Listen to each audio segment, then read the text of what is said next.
बारिश में बड़े बड़े पकौड़े बेचने वाली 5 बहुएं। काश हमारे पति भी पढ़े लिखे होते तो हमें ये दिन न देखना पड़ता। सही कह रही हो दीदी, जब से बारिश आई है जीना बेहाल हो गया है।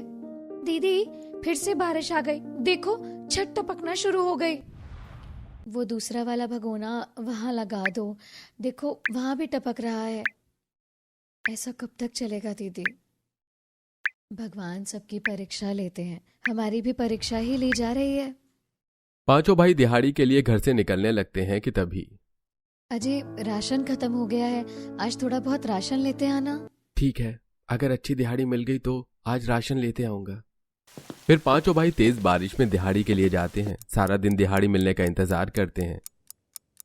भैया आज भी लगता है कोई काम नहीं मिलने वाला। अरे बारिश ने तो बुरा हाल कर रखा है, काम नहीं मिलेगा तो पैसे नहीं आएंगे और खाना कैसे आएगा घर में। भगवान सबका भला करते हैं, हमारा भी करेंगे।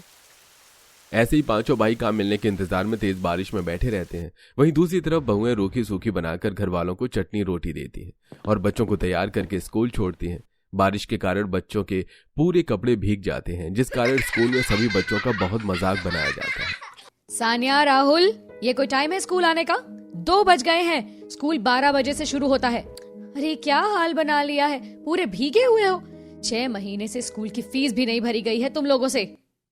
टीचर, घर से स्कूल दूर पड़ता है, बारिश के कारण हम फंस गए थे और देर हो गई। हमारे पास छाता रेनकोट कुछ भी नहीं है, इसीलिए भीग गए हम। पापा बहुत मुश्किल से पैसे कमा कर लाते हैं, हमारा घर चलाना मुश्किल हो गया है। टीचर, इसीलिए पापा स्कूल की फीस भी नहीं भर पाए। मैं कुछ नहीं कर सकती, अगर आप स्कूल की फीस नहीं भर रहे तो पढ़ भी नहीं सकते। जिसके बाद टीचर दोनों बच्चों को स्कूल से निकाल देती है और बच्चे रोते हुए घर आ जाते हैं और माँ को सारी बात बताते हैं। देखा दीदी, क्या हालत हो गई है हमारी। कुछ कर भी तो नहीं सकते हम, गरीबी, भूखमरी, बारिश, लाचारी, हर चीज से चारों तरफ से घिरे हुए हैं। आज बच्चों के स्कूल से निकालने के बाद घर की जो हालत है, शायद कुछ दिन बाद बेघर भी होना पड़ जाए। देख बहू, पूरी छत पानी से गीली गीली हो चुकी है, चू रही है। ऐसा ही चलता रहा तो बहुत बड़ी मुसीबत आ जाएगी। शाम में पति घर आते हैं उदास हताश। क्या हुआ जी, आज भी काम नहीं मिला? नहीं, हम सारा दिन बारिश में दिहाड़ी के लिए खड़े रहे, लेकिन कोई काम नहीं था तेज बारिश के कारण। बनिया ने भी उधार देने से मना कर दिया है। कोई बात नहीं, आप लोग बहुत भीग गए हैं, कपड़े बदल लीजिए, मैं बनाती हूँ कुछ। भाभी, बस 2 मुट्ठी दाल और थोड़ा सा आटा है, इन्हीं में क्या होगा, पेट भी नहीं भरेगा। दाल में थोड़ा पानी ज्यादा डाल देते हैं और उसमें आटे की छोटी छोटी रोटियां डाल करके दाल की बाटी बना देते हैं, सबको पूरा पड़ जाएगा। और लहसुन की पत्ती और मिर्च से छौंका लगा देते हैं, स्वाद भी आ जाएगा। फिर बहू ऐसा ही करती हैं। वहीं खाने के समय, मम्मी, ये क्या रोज रोज पतली सी दाल खिलाती हो, इसमें तो कोई स्वाद ही नहीं है। मैं नहीं खाना खाऊंगा, ये खाना बेहद बेस्वाद है। खा लो बेटा, खाना भी बहुत नसीब से मिलता है, कम से कम भूखे पेट तो नहीं सोना पड़ रहा है ना। बहू, इसमें छौंक कैसे लगाई है, स्वाद ही नहीं है। माँ जी, घर में सारा राशन खत्म हो गया है, इसीलिए हमने लहसुन की पत्ती और मिर्च को कढ़ाई में ऐसे ही भूनकर छौंक लगाया। बड़ी मुश्किल से आज ये बन पाया है, कल अगर काम नहीं मिला इन्हें तो हमें भूखे ही सोना पड़ेगा। बहुत दिन हो गए अच्छा खाना खाए हुए। सही कह रहे हो भैया, काश हम थोड़े पढ़े लिखे होते तो अच्छी नौकरी कर पाते। आधी रात को तेज बारिश होने लगती है और छत खूब टपकने लगती है, जिस कारण कोई ढंग से भी सो नहीं पाता। और अगली सुबह फिर से पांचों भाई काम की तलाश में भरी बारिश में निकल जाते हैं। वहीं दूसरी तरफ पड़ोसन कांति के घर में तले जा रहे पकौड़ों की खुशबू यहाँ बहुओं के घर तक आ रही थी। लगता है कांति आज फिर से पकवान बना रही है। दादी जी, बहुत दिन हो गए, कुछ लजीज सा खाए, आज तो बढ़िया सा मिल जाता तो मजा आ जाता। कांति आंटी जब भी कुछ बनाती है हमें जरूर ला कर देती हैं। सही कहा बच्चों, मुझे पता है आप लोगों के हालात ठीक नहीं है। देखो बच्चों, मैं तुम्हारे लिए गर्मा गर्म प्याज के पकौड़े लाई हूँ। वहीं कांति के जाने के बाद गिनती के 12 पीस हैं। लो बच्चों, एक एक तुम्हारा, माँ बाबूजी ये आपका, ये 5 पकौड़े हम अपने पतियों के लिए रख देते हैं, उन्हें भी बहुत दिनों से कुछ अच्छा खाने को नहीं मिला। बहू, अब तुम 5 क्या खाओगी? एक पकौड़े में 2 भाग करके हम बहनें आधा आधा पकौड़ा बांट लेंगे। सही कहा दीदी ने। और बहुएं आधा आधा पकौड़ा बांट लेती हैं। मम्मी, ये पकौड़ा बहुत छोटा था, इसमें तो ना मुंह में स्वाद ही आया और ना पेट भरा। आप पकौड़े बना दो ना। हाँ मम्मी, और पकोड़े खाने हैं, प्लीज बना दो। बच्चों, पापा जब राशन लेकर आएंगे तो बना दूंगी, चिंता मत करो। वहीं आज पांचों भाइयों को एक सेठ के यहाँ पल्लेदारी का काम मिल जाता है, जिसमें उन्हें 100 रुपए दिहाड़ी मिल जाती है। भगवान इतने तो मेहरबान है कि गरीबी से परेशान जरूर करते हैं मगर भूखा सोने नहीं देते। चलो, बारिश तेज हो रही है, जल्दी से राशन लेते हैं और घर जाकर कुछ अच्छा सा बनवाते हैं। फिर पांचों भाई बनिया की दुकान पर जाते हैं, जहाँ बनिया मजे से बारिश का मजा लेते हुए बड़ा पाव खा रहा था। इसे बड़ा पाव खाते देखकर पकौड़े खाने का बड़ा मन हो रहा है। सच कह रहे हो भैया, बहुत दिन हो गए कुछ अच्छा खाए हुए। क्या मेरे खाने पर नजर लगा रहे हो? हाँ, क्या चाहिए जल्दी बताओ। और हाँ, उधार नहीं दूंगा, नकद लाए हो तो सामान मिलेगा, वरना दफा हो जाओ। आज नकद लाए हैं, लो पैसे। और 1 किलो आटा, 1 किलो चावल, आधा किलो दाल, बेसन और 1 लीटर तेल और मसाले दे दो। ये लो, कुछ 400 रुपए हो गए। ये लो। और फिर सामान लेकर पांचों भाई घर के लिए निकल जाते हैं। भैया, ये बचे हुए 100 रुपए के आलू प्याज ले लें, सब्जी भी खत्म है घर में। हाँ, ले लेते हैं, वैसे भी बहुत दिन हो गया पेट भर खाए हुए, आज अच्छा सा खाना बनवाएंगे। और फिर सारा राशन लेकर पांचों भाई घर जाते हैं। ये लो राशन, आज बढ़िया सा खाना बना दो। इतना राशन मुश्किल से 2 दिन चलेगा। अभी दाल चावल बना देती हूँ, पूरा खाना बनाऊंगी तो कल कुछ नहीं बन पाएगा। और इतना कहकर बहू दाल चावल चढ़ा देती है। ये लीजिए, पड़ोसन पकौड़े देकर गई थी, आप लोगों के लिए हमने रख दिया। पांचों भाई एक एक पकौड़े खाते हैं और उन्हें और खाने की इच्छा होती है। वहीं खाने के समय, आज तो राशन लाए हैं ना, ये क्या आज भी दाल चावल? भाभी, आज तो ढंग का खाना बना देती।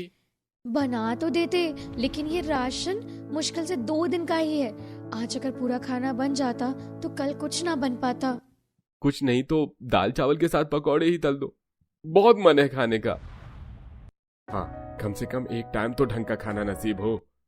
फिर बहुएं आलू प्याज में आटा मिक्स करके पकौड़े तलती हैं और सभी को खाने के लिए पकौड़े देती हैं, जिससे सभी बहुत खुश होते हैं। आज तो बहुत मजा आ गया ऐसा खाना खाकर। पकौड़े तो टेस्टी थे, लेकिन कब मुंह में गया और कब पेट में पता ही नहीं चला। थोड़े से बड़े पकौड़े होते तो मजा आ जाता खाने में, और थोड़ी देर तक पकौड़े का स्वाद भी मुंह में रहता। हाँ राहुल बेटा, सच कह रहा है। और फिर बहू बड़े बड़े पकौड़े बनाकर सबको सर्व करती है, जिससे 1-2 पकौड़े में ही सबका पेट भर जाता है और सबको वो बहुत ही ज्यादा स्वादिष्ट लगते हैं। क्या कमाल का आइडिया दिया है राहुल बेटे ने। बड़े पकौड़े से तेल भी कम खर्च हुआ और स्वाद भी बढ़ गया।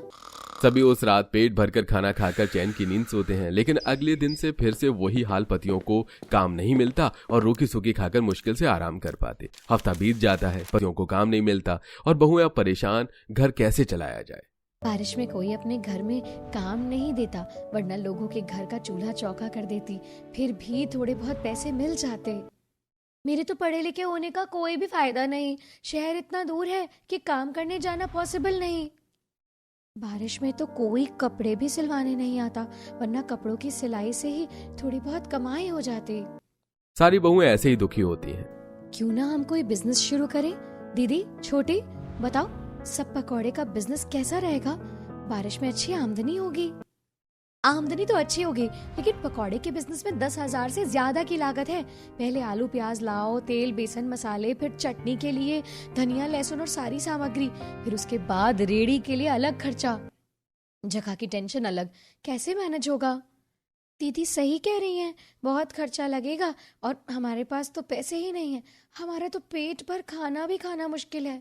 वहीं हमेशा की तरह पांचों भाई बारिश में काम की तलाश में भटक रहे थे, लेकिन कोई काम न मिलने की वजह से वो निराश होकर घर लौटने लगते हैं। तभी रास्ते में वो देखते हैं कि गाड़ियों का बड़ा सा जमावाड़ा लगा हुआ है, लंबी ट्रैफिक है। लगता है आगे कोई एक्सीडेंट हो गया है, चलो चलकर देखते हैं। पांचों भाई वहां जाकर देखते हैं तो सब्जी से भरा एक ट्रक पलटा हुआ होता है और ट्रक का मालिक मजदूर ढूंढ रहा होता है कि जल्दी से सड़क से ये सब सब्जी साइड करने के लिए कोई मिल जाए।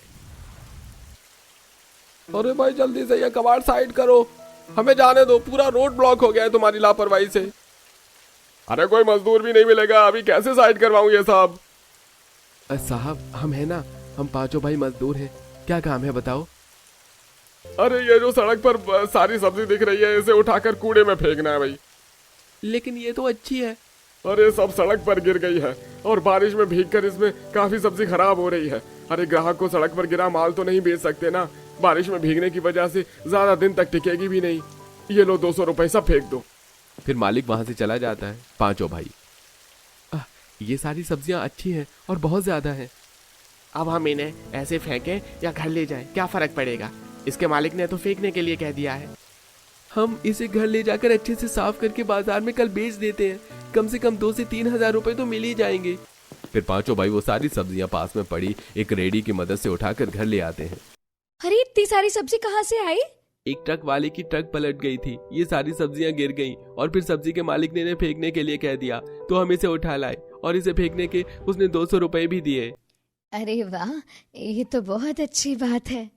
फिर सारे भाई सब्जियों को साफ करने में लग जाते हैं। वहीं रसोई में बहुएं रोटी बनाते हुए बातें करने लगती हैं।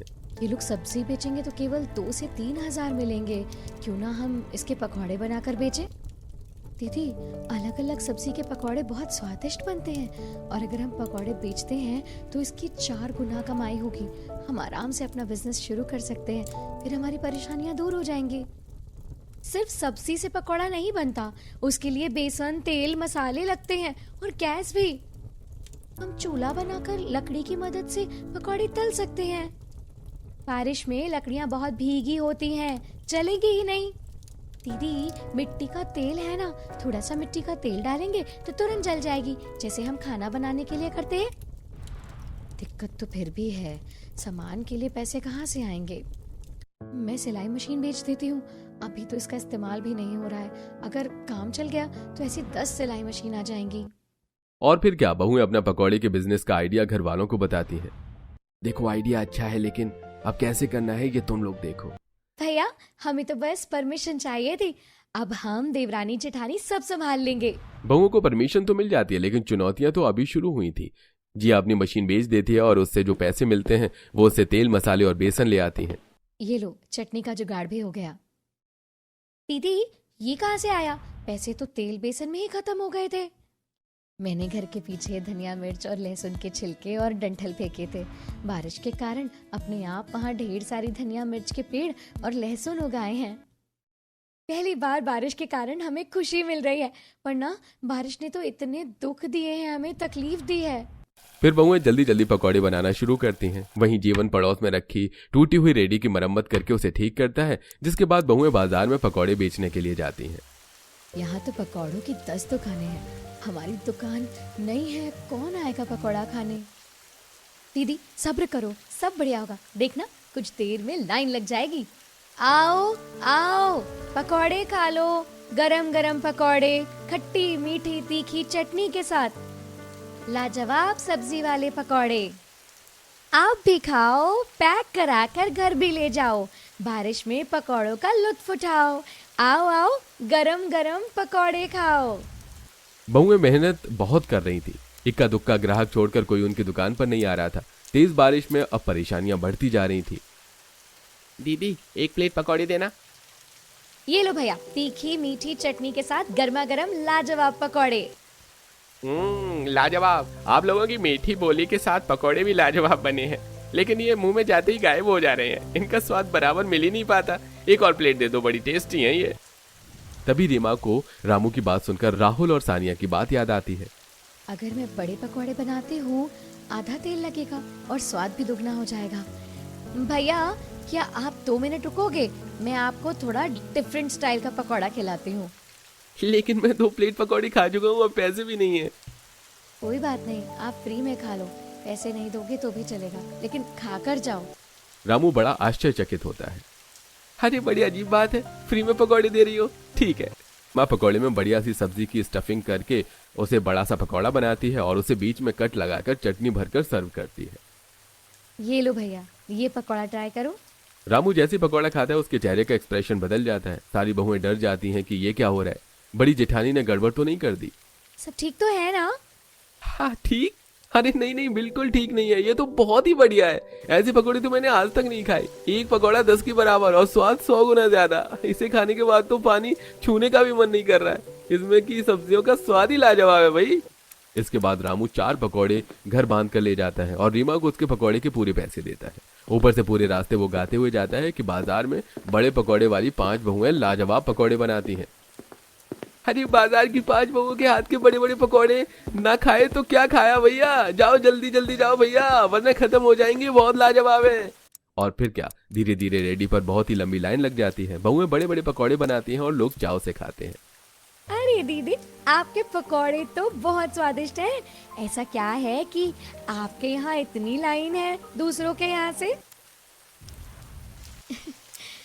हम हेल्दी पकौड़ा बनाते हैं, लोग केवल आलू प्याज के पकौड़े बनाते हैं। हमारे यहाँ टमाटर, लौकी, कद्दू, बैंगन, पालक, धनिया हर तरह के पकौड़े मिलेंगे और स्वाद में भी एक से बढ़कर एक। और आलू प्याज तो मैंडेटरी है ही। अब रेडी पर एक के बाद एक ग्राहक की लाइन लग जाती है। जितनी तेज बारिश होती उतने ज्यादा ग्राहक आते। दीदी रात के 8 बज गए हैं, अभी तक देख रही हो कितनी भीड़ है दुकान पर। हाँ दीदी देखो ना, और अब तो पकौड़े खत्म होने वाले हैं। आज घर वालों के लिए बढ़िया सा खाना बनाएंगे। पहले दिन की बिक्री इतनी अच्छी जो हुई है। फिर बहुएं पकौड़े बेचकर घर जाती हैं, जहाँ पति रोजाना की तरह भीग कर घर आते हैं। कुछ कमाई हुई? बस यही 50 रुपए मिले हैं। माफ करना रीमा, हम भाइयों ने तुम 5 बहुओं की जिंदगी खराब कर दी है। एक टाइम का खाना नहीं दे पाते हम तुम सबको। इतने बुरे दिन हैं। तुम बताओ आज पकौड़े बेचने गई थी, क्या हुआ? और क्या होगा, बाजार में 10 दुकानें हैं पकौड़े की, कोई इनसे ही पकौड़े क्यों खरीदेगा। हमें सब्जियां बेचने जाने दिए होते तो आज कम से कम एक टाइम का खाना तो ढंग से खा पाते। आप सभी हाथ मुंह धोकर कपड़े बदल लो, हम खाना लगाते हैं। बोल तो ऐसे रही हो जैसे 56 भोग बनाए हैं खाने में, रूखी रोटी और प्याज या पानी वाली दाल और चावल ही होंगे। हाँ, फिर बहुएं खाना लगाती हैं। खाना देखते ही आज घर में सभी हैरान हो जाते हैं। मटर पनीर, पुलाव, गुलाब जामुन और पूरी और खीर भी। इतने पैसे कहाँ है, इतने में हफ्ते भर का खाना बनता। एक दिन में पकौड़े बेचकर हमने 10,000 रुपए कमाए। ये सुनकर सभी हैरान हो जाते हैं। फिर रीमा घर वालों को सारी बात बताती है। और पता है, हमने अपनी रेड़ी का नाम भी 5 बहुओं के बड़े बड़े पकौड़े रखा है। अब ऐसे ही रोजाना बहुएं पकौड़े बेचने जाती हैं और बाजार में उनकी दुकान बड़े बड़े पकौड़े के नाम से काफी फेमस हो जाती है और उनकी आर्थिक स्थिति सुधर जाती है। अब 5 बहुएं पकौड़े बनाती हैं और उनके पति सब कस को पकौड़े सर्व करते हैं और उनकी दुकानों पर उनके पति भी उनके कामों में मदद करते हैं। दोस्तों, क्या आपके आसपास भी कोई पकौड़े वाली बहू रहती है? तो ये वीडियो उसे ज़रूर शेयर करें। और आपको कहानी कैसी लगी कमेंट में ज़रूर बताएं।